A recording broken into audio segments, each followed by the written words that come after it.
الله الحمد لله وكفى وسلام على عباده الذين اصطفى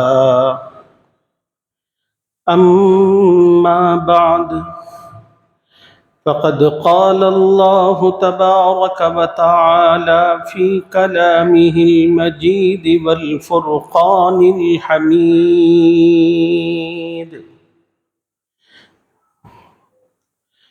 أعوذ بالله من الشيطان الرجيم بسم الله الرحمن الرحيم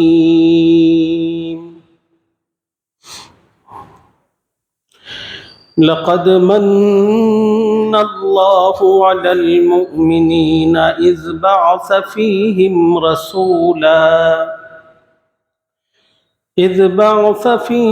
رسولا من أنفسهم يتلو عليهم آياته ويزكيهم ويعلمهم الكتاب والحكمة وإن كانوا من قبل لفي ضلال مبين صدق الله العظيم.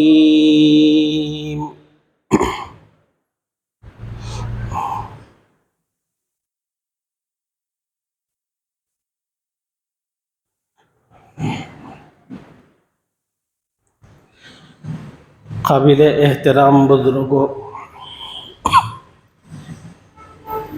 نوجوان ساتھیوں، دین کی بات عظمت و احترام سے سننے والی ماؤں اور بہنوں، السلام علیکم ورحمۃ اللہ وبرکاتہ۔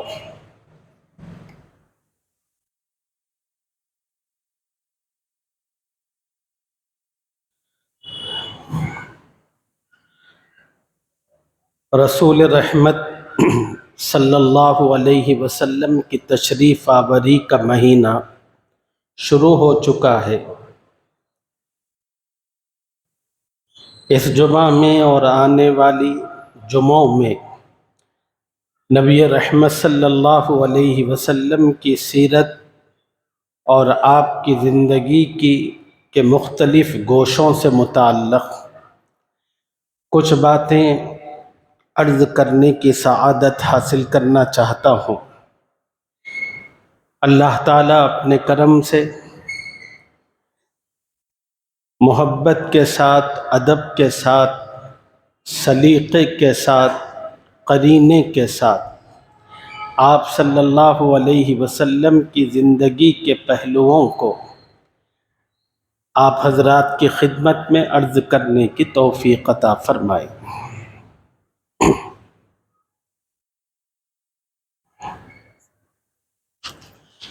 نبی رحمت صلی اللہ علیہ وسلم کی سیرت مبارکہ وہ واحد سیرت ہے جس کا جاننا ہر مسلمان پر فرض، لازم، ضروری ہے۔ اب سوال پیدا ہوتا ہے کہ رسول اللہ صلی اللہ علیہ وسلم کی سیرت کو جاننا کیوں ضروری ہے؟ اس کی وجہ یہ ہے کہ اللہ تعالیٰ نے پیارے آقا صلی اللہ علیہ وسلم کو انسانیت کے لیے نمونہ قرار دیا ہے اور قیامت تک آنے والے انسانوں سے کہا ہے تم حضور اکرم صلی اللہ علیہ وسلم کی سیرت کے مطابق اپنے آپ کو بناؤ، اور اللہ نے سب انسانوں کی کامیابی رسول اللہ صلی اللہ علیہ وسلم کے نقش عمل میں رکھی ہے۔ اس لیے ہر مسلمان پر فرض اور لازم ہے نبی علیہ السلام کی سیرت کو جاننا۔ یوں تو دنیا میں مختلف لوگوں کی حیات زندگی بیان کی جاتی ہے، لیکن اس میں آپ کو اختیار ہوتا ہے کہ بیٹھیں کہ نہ بیٹھیں، سنیں کہ نہ سنیں، آنکھ کھول کر سنیں کہ آنکھ بند کر کے سنیں۔ لیکن نبی علیہ السلام کی سیرت ایسی سیرت ہے کہ جب یہ سیرت بیان کی جاتی ہے تو تمام اہل ایمان کا فرض ہوتا ہے کہ پوری توجہ کے ساتھ، پورے اطمینان کے ساتھ اور پوری دلچسپی کے ساتھ، دل جمعی کے ساتھ نبی رحمت صلی اللہ علیہ وسلم کی سیرت مبارکہ سنیں۔ اسی مقصد کے تحت جو ہی ربیع الاول آپ صلی اللہ علیہ وسلم کی ولادت کا پربہار مہینہ شروع ہوتا ہے، ساری دنیا میں جتنی مساجد ہیں ان تمام مساجد میں خطیب جمعہ کے موقع پر اپنے خطبوں میں رسول اللہ صلی اللہ علیہ وسلم کی زندگی کو اپنا موضوع بنا کر آپ صلی اللہ علیہ وسلم کی زندگی کو سنانا، بیان کرنا شروع کرتے ہیں۔ اور جو ہی ربیع الاول کا پربہار مہینہ آتا ہے، دنیا میں مختلف مقامات پر جلسے ہوتے ہیں، کانفرنسیں ہوتی ہیں، اور ان تمام چیزوں کا بنیادی مقصد نہ صرف مسلمانوں کو بلکہ دنیا میں بسنے والے تمام انسانوں کو رسول اللہ صلی اللہ علیہ وسلم کی سیرت بتائی جائے، انہیں سنایا جائے۔ میں نے خطبے میں آپ حضرات کی خدمت میں قرآن پاک کی ایک آیت مبارکہ تلاوت کی ہے۔ اس آیت مبارکہ میں اللہ تعالیٰ نے نبی پاک صلی اللہ علیہ وسلم کے 4 کام بتائے ہیں۔ نبی کو دنیا میں کیوں بھیجا گیا اور نبی کو بھیجے جانے کا مقصد کیا ہے، نبی کے کام کیا ہیں، نبی کی ذمہ داریاں کیا ہیں۔ بس بہت مختصر طور پر ان باتوں کو اس جمعہ میں آپ حضرات کی خدمت میں عرض کرنا چاہتا ہوں۔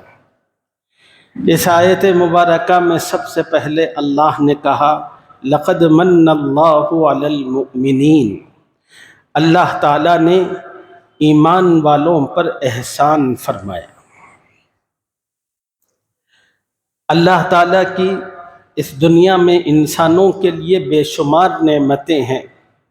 اتنی نعمتیں خود قرآن ایک مقام پر کہتا ہے کہ انسان اللہ کی ان نعمتوں کو گننا چاہے، شمار کرنا چاہے تو نہ گن سکتا ہے نہ شمار کر سکتا ہے۔ وَإِن تَعُدُّوا نِعْمَةَ اللَّهِ لَا تُحْصُوهَا، آنکھ اللہ کی نعمت، زبان اللہ کی نعمت، سننا اللہ کی نعمت، ہاتھ پیر اللہ کی نعمت، صحت تندرستی اللہ کی نعمت، کھانا اللہ کی نعمت، کپڑا اللہ کی نعمت، زندگی اللہ کی نعمت۔ اگر انسان کو آنکھ میسر نہ ہو تو وہ اندھا کہلاتا ہے، انسان کو دماغ نہ ہو تو وہ پاگل کہلاتا ہے، انسان کے منہ میں زبان نہ ہو اور بولنے کی قوت و صلاحیت نہ ہو تو وہ گونگا کہلاتا ہے، ہاتھ میں نقص پیدا ہو جائے تو لولا کہلاتا ہے، پیر موجود نہ ہو تو لنگڑا کہلاتا ہے، سر پر بال نہ ہو تو گنجا کہلاتا ہے، صحت نہ ہو تو بیمار کہلاتا ہے، کھانا موجود نہ ہو تو بھوکا کہلاتا ہے، پانی نہ ہو تو پیاسا کہلاتا ہے، زندگی نہ ہو تو مردہ کہلاتا ہے۔ اتنی ساری نعمتیں اللہ تعالیٰ نے انسان کو عطا فرمائی، لیکن پوری قرآن و حدیث میں کہیں پر بھی اللہ تعالیٰ نے اپنی نعمتوں پر احسان نہیں جتلایا۔ خدا نے کہیں یہ نہیں کہا کہ میں نے ایمان والوں کو یا انسانوں کو آسمان دیا، زمین دی، پانی دی، یہ میرا احسان ہے، ہوا دی۔ اللہ تعالیٰ نے صرف ایک نعمت پر ایمان والوں سے احسان جتلایا۔ وہ نعمت کیا تھی؟ وہ تھی آپ صلی اللہ علیہ وسلم کی ذات اقدس، آپ کی ذات بابرکات تھی۔ جب اللہ تعالیٰ نے رسول رحمت صلی اللہ علیہ وسلم کو مبعوث فرمایا، اس دنیا میں بھیجا، تو اللہ تعالیٰ کو نے فوراً اپنی اس عطا اور نعمت پر احسان جتلایا، اور جتلاتے ہوئے پوری دنیا کو اور بالخصوص مسلمانوں کو اللہ تعالیٰ مخاطب کرتے ہوئے کہا لقد من اللہ علی المؤمنین اذ بعث فیہم رسولا، اے ایمان والو تم پر اللہ نے بڑا احسان کیا کہ اللہ تعالیٰ نے تم ہی میں سے اپنا رسول اور اپنا محبوب منتخب فرمایا اور تمہیں عطا کیا۔ اب سوال پیدا ہوتا ہے، دنیا میں اتنی ساری نعمتیں، سر کے بال سے لے کر پیر کے ناخن تک انسانی جسم میں جتنی نعمتیں اور اعضاء ہیں، اور زمین سے لے کر آسمان تک، اس کی گہرائیوں سے لے کر آسمان کی اونچائیوں تک جتنی کچھ چیزیں اللہ تعالیٰ نے رکھی ہیں، ان میں سے کسی پر خدا نے احسان نہیں جتلایا۔ نبی رحمت صلی اللہ علیہ وسلم کی ذات بابرکات پر احسان جتلایا، کیوں؟ علماء نے اس کی دو وجہ بیان فرمائی ہے۔ پہلی وجہ یہ ہے کہ رسول کریم صلی اللہ علیہ وسلم کی ذات اقدس اللہ کی حبیب تھی، اللہ کے آپ چہیتے، اللہ کے آپ پسندیدہ محبوب تھے۔ یاد رکھیے دنیا کا اصول یہ ہے کہ دنیا میں کوئی انسان کسی انسان کو اپنی ہر چیز دیتا ہے، مگر اپنا محبوب کوئی کسی کو نہیں دیتا۔ دنیا میں انسان کہتا ہے کہ آپ مجھ سے میرا مال چھیننا چاہیں، میرا گھر چھیننا چاہیں، میری اولاد کو مارنا چاہیں، لے لو مار لو، لیکن میں تمہیں اپنا محبوب نہیں دوں گا۔ دنیا میں کوئی انسان کسی کو اپنا محبوب نہیں دیتا۔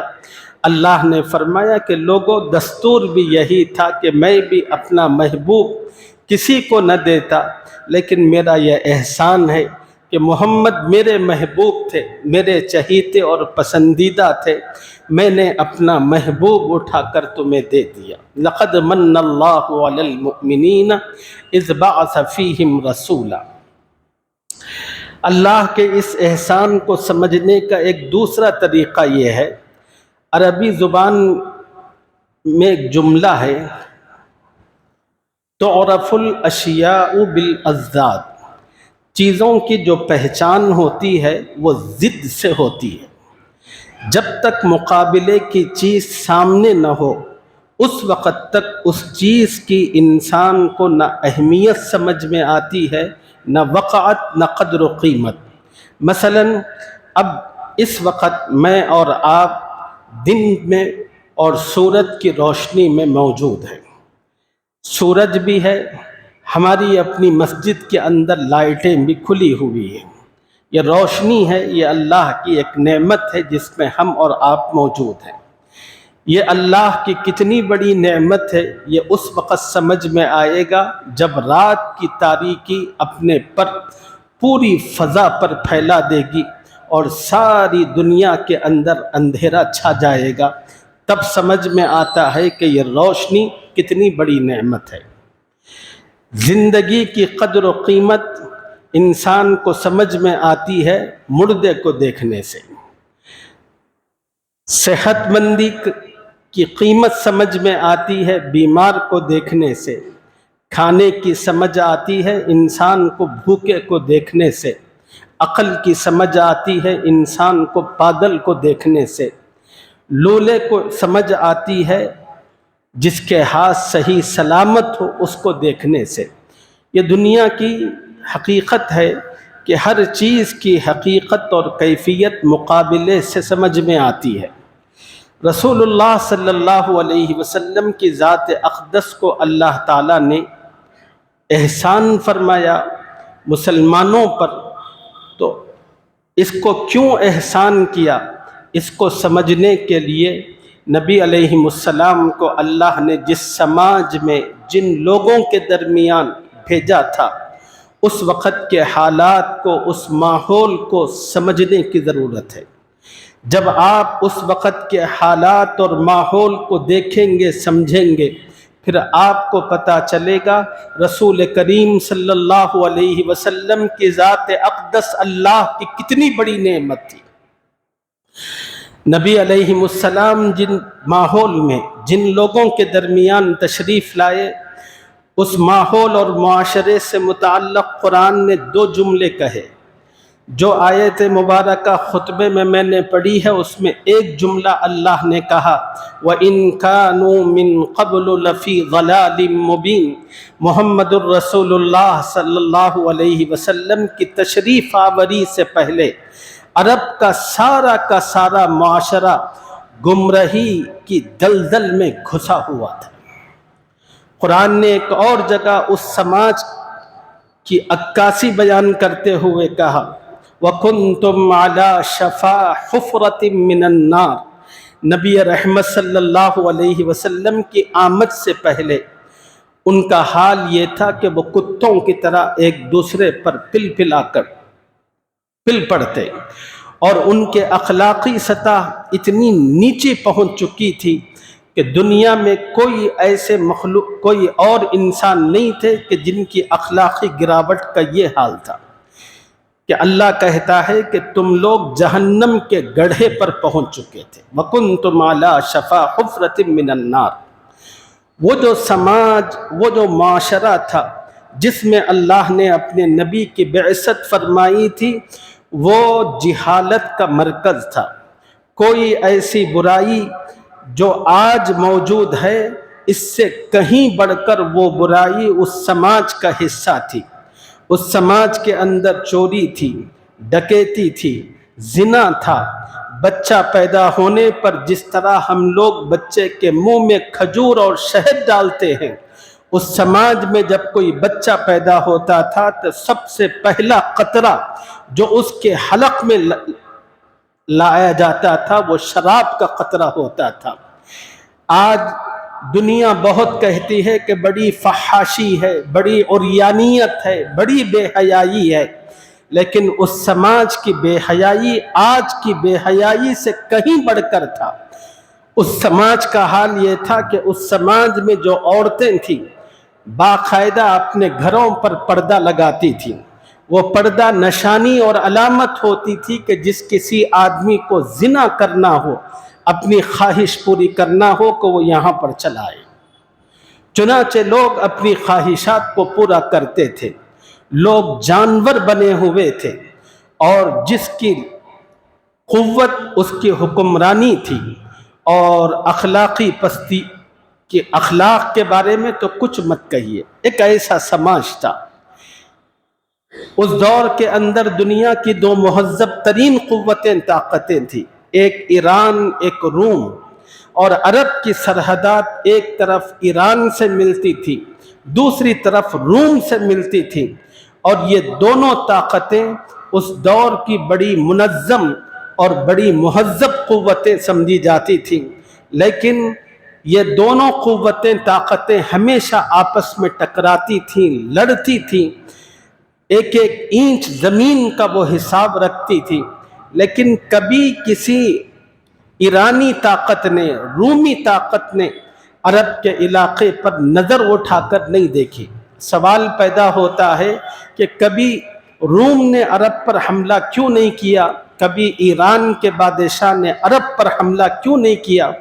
اس لیے کہ وہ لوگ سمجھتے تھے کہ بڑے گندے لوگ ہیں، ان پر ہم حکومت کر کے کیا کریں، ان کی زمین لے کر ہم کیا کریں۔ اتنے گیا گزرا وہ سماج اور معاشرہ تھا، اور اس سماج کی حالت اس سے سمجھیے، اللہ تعالیٰ نے اس روئے زمین پر جو اپنا سب سے پہلا گھر خانہ کعبہ بیت اللہ کی شکل میں بنایا تھا، سیدنا ابراہیم علیہ السلام نے ایک وقت کے بعد خدا کے حکم پر اپنے ہونے والے پیغمبر بیٹے سیدنا اسماعیل علیہ السلام کے ساتھ جس کی تعمیر فرمائی تھی، اور خدا کے گھر کی جب تعمیر مکمل ہوئی تو اللہ نے ابراہیم علیہ السلام سے کہا وَأَذِّن فِي النَّاسِ بِالْحَجِّ، ابراہیم میرا گھر بن چکا ہے، اب لوگوں کو بلاؤ کہ لوگ میرے گھر پر آئیں، نماز پڑھیں، طواف کریں، تلاوت کریں، ذکر و اذکار کا اہتمام کریں۔ سیدنا ابراہیم علیہ السلام نے اللہ کے حکم پر آواز دی، اور وہ گھر جو سیدنا ابراہیم نے بنایا تھا، راتوں میں اٹھ کر جس کی دیواروں کو پکڑ کر سیدنا ابراہیم رو رو کر دعا کرتے تھے، اے اللہ میں نے گھر تو بنا دیا ہے، اے اللہ اب اس کو آباد کرنے والا بھی بھیجیے، اپنے گھر کو آباد فرمائیے۔ خدا کے اس گھر کے اندر 360 بت رکھے ہوئے تھے۔ وہ سماج کو سمجھنے کی کوشش کیجیے، اس سماج کے اندر خدا بکا کرتے تھے، خدا خریدے جاتے تھے، خدا پر بولیاں لگتی تھی، یہ خدا 20 روپے کا، یہ خدا 50 روپے کا، یہ خدا 100 روپے کا، یہ خدا لکڑی کا، یہ مٹی کا، یہ لوہے کا، یہ پیتل کا، یہ سونے کا، یہ چاندی کا۔ پھر خداؤں کی تقسیم ہوتی چلی گئی، یہ کھانے کا خدا، یہ پانی کا خدا، یہ کپڑوں کا خدا، یہ کاروبار کا خدا، یہ خوشی کا خدا، یہ غم کا خدا، اور یہ جنگوں کا خدا، یہ امن کا خدا۔ اور اس طرح ان خداؤں کے اندر اختیارات کی تقسیم در تقسیم ہوتے ہوئے خدا کا وہ گھر جس کو سیدنا ابراہیم خلیل نے بنایا تھا، وہ بت پرستی کا مرکز اور اڈا بن چکا تھا، جس میں 360 بت رکھے ہوئے تھے۔ اللہ تعالیٰ نے فرمایا لقد من اللہ علی المؤمنین، ایمان والو اللہ کا تم پر کس قدر احسان ہے، اللہ تعالیٰ نے تمہارے درمیان اپنا محبوب، اپنا ایسا رسول بھیجا جس نے تمہاری جبینوں کو اور پیشانیوں کو کئی خداؤں سے ہٹا کر ایک خدا کی طرف لگا دیا۔ محمد الرسول اللہ صلی اللہ علیہ وسلم کی تشریف آوری ہوئی، آپ نے سب سے پہلا نعرہ لگایا لا الہ الا اللہ، لا الہ الا اللہ۔ لوگوں خدا کئی نہیں ہے، خدا ایک ہیں، وہی خدا سب کچھ ہے، ہر قسم کی قوت و قدرت، ہر قسم کی طاقتوں کا مالک وہی ہے۔ اسی کو اللہ نے فرمایا لقد من اللہ۔ لوگوں اللہ کے احسان کو یاد کرو، محمد الرسول اللہ کی وساطت سے خدا نے جو سب سے پہلا احسان تم پر کیا کہ محمد الرسول اللہ نے تمہیں ایک خدا دیا، تمہاری پیشانیوں کو، تمہارے سروں کو ہر در پر ذلیل ہونے سے اور جھکنے سے بچایا۔ محمد الرسول اللہ صلی اللہ علیہ وسلم نے آ کر دنیا کو بتایا لوگو تمہارا خدا یہ ایک ہے، تمہارا اللہ ایک ہے، تمہارا معبود ایک ہے، تمہارا رب ایک ہے، تمہارا مشکل کشا ایک ہے، تمہارا حاجت روا ایک ہے، تمہاری ہر ضرورت کو پورا کرنے والا ایک ہے، ایک ہی تمہارا مأوا ہے، ایک ہی تمہارا ملجا ہے۔ یہ محمد الرسول اللہ کی جانب سے اہل ایمان کو اس دنیا میں سب سے بڑی نعمت حاصل ہوئی، اور اللہ نے اسی کا ذکر کرتے ہوئے کہا لقد من اللہ علی المؤمنین، اللہ نے ایمان والوں پر احسان فرمایا محمد الرسول اللہ صلی اللہ علیہ وسلم کو بھیج کر۔ وہ سماج اور معاشرہ اتنی جہالتوں سے بھرپور تھا، صحابہ کہتے ہیں کہ ہم دور جہالت کے اندر گوشت کی ضرورت پڑتی تھی تو ہم اب جانور کو، زندہ جانور کو سامنے کھڑا کر کے اس سے گوشت اتار لیا کرتے تھے۔ جس کو ہاتھ کا گوشت ہونا ہوتا تھا، زندہ جانور کا وہ ہاتھ کاٹ لیا کرتا تھا۔ جس کو پیر کا گوشت ہونا ہوتا تھا، اور جانور جب اس کا ہاتھ اور پیر یا پیٹھ سے گوشت نکالا جاتا تھا تو ایسے تڑپتا تھا اور ایسے اچھلتا تھا، وہ کہتے ہیں کہ ہم لوگ بے انتہا جانور کی اس تکلیف کو دیکھ کر، اس تڑپنے اور پھڑکنے کو دیکھ کر خوش ہوتے تھے۔ یہ اتنی جہالت کا دور تھا۔ اس سماج میں اللہ نے محمد الرسول اللہ کو بھیجا۔ محمد الرسول اللہ صلی اللہ علیہ وسلم تشریف لائے۔ آپ نے فرمایا کہ لوگوں جانور کو ذبح کرو تو اللہ کے نام پر ذبح کرو، اور پھر فرمایا کہ جانور کو ذبح کرنے کے موقع پر اپنی چھری کو اچھا تیز کر لیا کرو۔ اتنی تیز ہو چھری جب تم جانور کو ذبح کرنا چاہو کہ لمحوں کے اندر اس کا گلا کٹ جائے، کم سے کم اس جانور کو تکلیف ہو۔ اور پھر فرمایا کہ اگر کوئی مسلمان سخت اور تند چھری لے کر